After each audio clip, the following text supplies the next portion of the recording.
Hello boys and girls, Lord Hawkeye here again. I'm sorry about the long time between videos.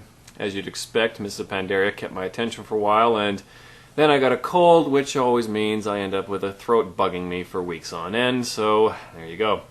But anyway, on with the show. Now, a common argument that's come up these days is the tried and true, oh, but how are we going to do this without the state? How are we going to do that without a state? How are we going to do this? And all that sort of thing. You can't just get rid of the state. It would cause a whole bunch of confusion or whatever. And this seems, and to the untrained eye, this seems like a pretty valid concern to raise, until you think about it a little more closely. If you think about it in the broad sense of, what exactly are they saying by asking this?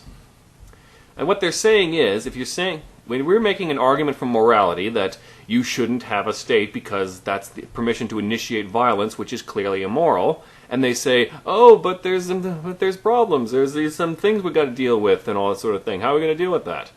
They're using an argument from practicality. So you're saying that an argument from practicality can be used to debate with an argument from morality. And in other words, what you're saying is, it's better to do what's easy than it is to do what's right. And that's where we run into a problem. Sure, what we're doing is immoral, but not doing it would be difficult, therefore we should keep doing something immoral. And just think about the implications there. What kind of things you could justify with that kind of logic. And yeah, and think about it. And for Americans to say that argument especially is pretty hypocritical when you look at their beginnings. I mean, are you saying that the American Revolution, that was risky, that it could have gone wrong, and they didn't have a working plan of what they were going to replace their rulers with after they kicked them out? So was that a reason why they shouldn't have undergone the American Revolution? Is anyone out there going to seriously say you would be better off now if they didn't do it?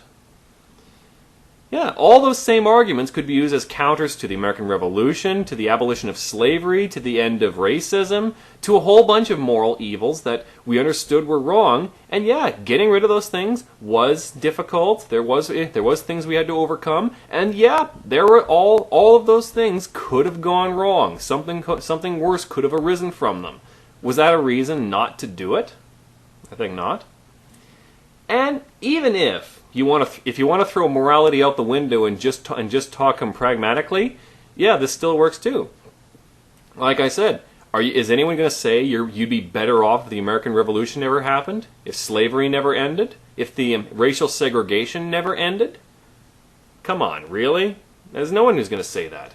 So even if you want to talk just pragmatically and forget about morality, then all this argument is doing is sacrificing long-term benefits for the sake of short-term gains. And even from a strictly practical standpoint, that's usually not very wise.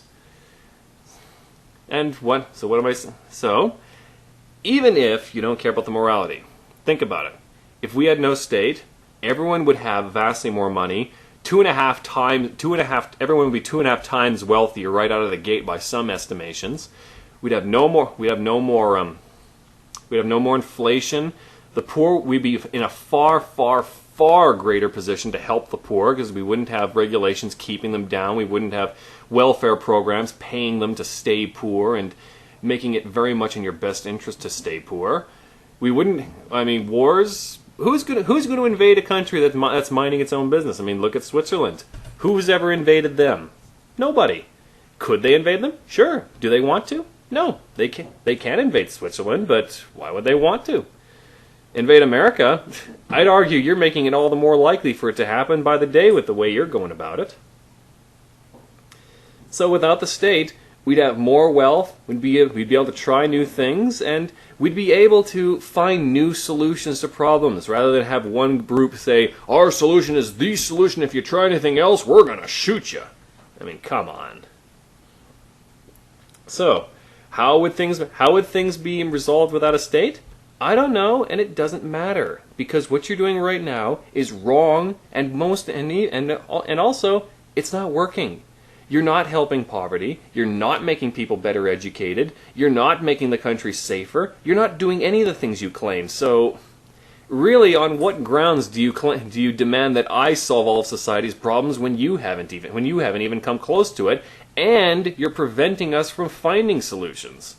So, if nothing else, no state alone would bring us closer to solving all those problems, I would argue.